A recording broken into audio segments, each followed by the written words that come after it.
എടാ മെസ്സിനെ അവർ ട്രോൾ എന്ന് പറഞ്ഞു 2015 കോപ്പ, 16 കോപ്പ, 14 വേൾഡ് കപ്പ്, ഇതിലെല്ലാം ബെസ്റ്റ് പ്ലെയർ മെസ്സിയാണ്. എന്നിട്ടാണ് ടീം തോറ്റത്. 16 മെസ്സി വാങ്ങാണ്ടിരുന്നതാണ്. മനസ്സിലായില്ലേ? ടീമിന് മെസ്സി 110% കൊടുത്തിന്. അല്ലാതെ കുമ്മനടിച്ചിട്ട് വെറുതെ പോസ്റ്റിൽ പോയിട്ട് ഇരുന്നിട്ട് കുറെ ഓഫ് സൈഡ് ആയിട്ട് തോറ്റുപോയതല്ല. മനസ്സിലായില്ല? എന്നിട്ട് മെസ്സിന്റെ തലക്ക് ഇവർ പന്നിന്റെ തല വെച്ചിന്. മെസ്സിന്റെ കയ്യിൽ കപ്പ കൊള്ളിക്കിഴങ്ങ് പിടിച്ചിട്ട് ഇവർ ഫോട്ടോ എടുത്തിന്. കപ്പ് എടുക്കുന്നത് ഇന്ന് ലോകത്ത് നേടാൻ പറ്റുന്ന എല്ലാം മെസ്സി നേടി. കുറച്ച് ഒന്നിച്ച് നിൽക്കുന്ന ആത്മാർത്ഥമുള്ള കളിക്കാരെ കിട്ടുമ്പോൾ എന്നിട്ടും ബെസ്റ്റ് പ്ലെയർ അടിച്ച കോപ്പയിലും ഫൈനലിസ്റ്റിമാലും വേൾഡ് കപ്പിലെല്ലാം മെസ്സി തന്നെയാണ്. സ്വന്തം ടീമിനെ ഷോൾഡറിലേറ്റിട്ടാണ് നോക്കണ്ടേ.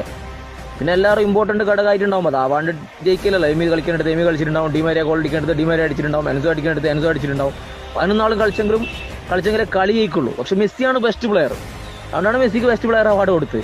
ഈ റൊണാൾഡോനെ പോലെ 5 മാച്ച് കളിച്ചിട്ട് 0 ഗോളും 13 ഓഫ് സൈഡും 4 മേലോട്ട് 2 പുറത്തോട്ട് അടിച്ചിട്ടല്ല മെസ്സി പുറത്തായത്. റൊണാൾഡോന് എങ്ങനെ പുറത്തായ? റൊണാൾഡോ വിരമിക്കോളം റൊണാൾഡോനെ